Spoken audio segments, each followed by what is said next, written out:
Lui, c'est Emmanuel Macron, très remonté contre la guerre entre Israël et Iran et décide de prendre enfin la parole. La position française, elle est assez simple. Nous sommes pour la paix, la sécurité et la stabilité pour tous dans la région.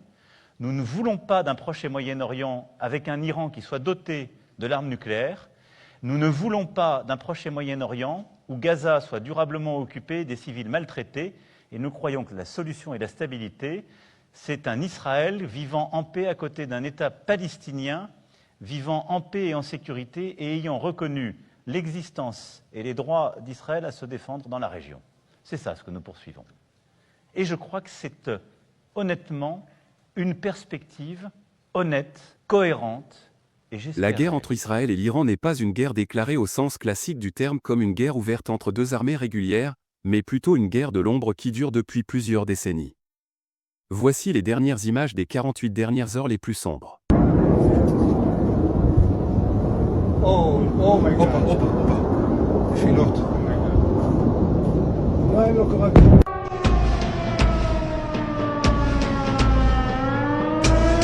Le conflit Israël-Iran est complexe, géopolitique, religieux et stratégique.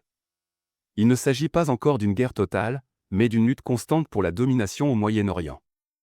Chaque camp tente d'éviter une guerre ouverte, tout en testant les limites de l'autre. Après l'attaque aérienne israélienne en 5 vagues sur des sites nucléaires et militaires en Iran, la riposte iranienne a été rapide et violente. L'Iran a lancé plus de 200 missiles balistiques en direction de cibles à l'intérieur d'Israël depuis des zones telles que Téhéran et Kermanshah, cette dernière se situant à environ 1100 km de Tel Aviv, ce qui permet une meilleure portée et plus de précision. Les missiles ont frappé la base aérienne de Nevatim, des quartiers de Tel Aviv, notamment Ramat Gan et Rishon LeZion, et un site proche du ministère israélien de la Défense. Les dégâts étaient importants. À Ramat Gan, 9 immeubles ont été complètement détruits, et à Rishon LeZion, des bâtiments résidentiels ont été directement touchés. L'Iran a également utilisé des drones de type Arash, qui ont pénétré l'espace aérien israélien et atteint des zones telles que la Haute-Galilée, Tibériade, la mer Morte et même Eilat. Téhéran a annoncé que la prochaine riposte pourrait comprendre jusqu'à 2000 missiles, soit 10 fois plus que l'attaque actuelle. Le message iranien est clair, nous pouvons frapper le cœur d'Israël, et avec force. Dans les jours à venir, vous allez voir nos pilotes d'Israël dans le ciel de Téhéran. Nous allons frapper chaque cible liée au régime des ayatollahs et ce qu'ils ont ressenti jusqu'à présent n'est rien comparé à ce qu'ils vont subir dans les jours à venir. Le régime sioniste a commis une grave erreur. Il a mal agi et si Dieu le veut, les conséquences le mèneront à sa perte.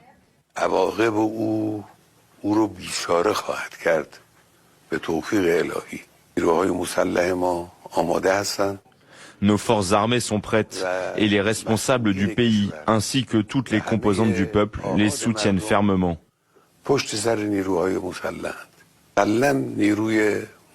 Les forces armées de la République islamique infligeront sans aucun doute de lourds coups à cet ennemi malfaisant. La nation est à nos côtés, elle soutient les forces armées et la République islamique, et si Dieu le veut, elle triomphera du régime sioniste. Le cher peuple doit le savoir, en être certain et être rassuré. Il n'y aura aucune indulgence à cet égard.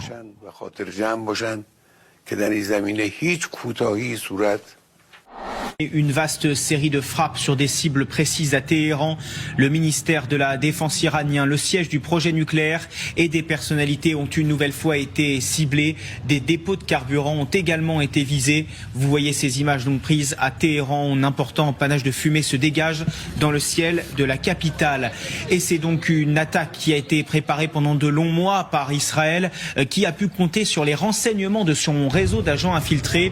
Des avions de combat et des drones ont permis à Israël de reculer l'échéance de l'arme atomique. Cette fois, ce n'est plus un simple avertissement. Nous allons frapper chaque cible liée au régime des ayatollahs et ce qu'ils ont ressenti jusqu'à présent n'est rien comparé à ce qu'ils vont subir dans les jours à venir. Les dignitaires du régime font leur bagage. Ils savent ce qui les attend. Après les sites nucléaires et militaires, Benyamin Netanyahou souhaite désormais s'en prendre aux dirigeants iraniens. On sort du champ strictement militaire pour attaquer la société. Israël pense que l'Iran était sur le point de construire l'arme nucléaire. Du coup, ils ont lancé une attaque surprise sur plus de 100 sites en Iran. Ils ont tué 2 hauts responsables iraniens, mais l'Iran a riposté immédiatement. Ils ont lancé directement plus de 150 missiles et plus de 100 drones vers les colons. Pour les personnes qui pensent qu'Israël, du coup les colons ont commencé à attaquer hier, c'est faux. L'attaque, elle a déjà commencé des semaines avant en secret, faut savoir. Et ce qu'on entend toujours du côté de la France, mais les colons ont le droit de se défendre. Genre vraiment, les dirigeants français, on dirait ils aiment bien se faire pisser dessus. Enfin bref, pour continuer, selon Israël, l'Iran justement elle a un stade super avancé qui a créé des centrifugeuses qui sont prêtes à préparer des bombes ultra puissantes. Pour les personnes qui se demandent qui soutient et qui ne soutient pas en termes de pays, on parle de l'Arabie Saoudite qui ne soutient pas, Oman, le Pakistan, le Liban, et sans oublier, excusez-moi, la Turquie. Le soutien clair et inconditionnel, les États-Unis. Et les personnes qui sont neutres, vous imaginez bien, il y a la France, le Royaume-Uni, l'Allemagne, la Chine, l'Inde, Singapour, Indonésie, Japon et j'en passe bien d'autres. Quand je dis qu'ils sont neutres, en fait, c'est qu'ils demandent juste un appel à la paix, sans condamner les frappes aériennes des colons.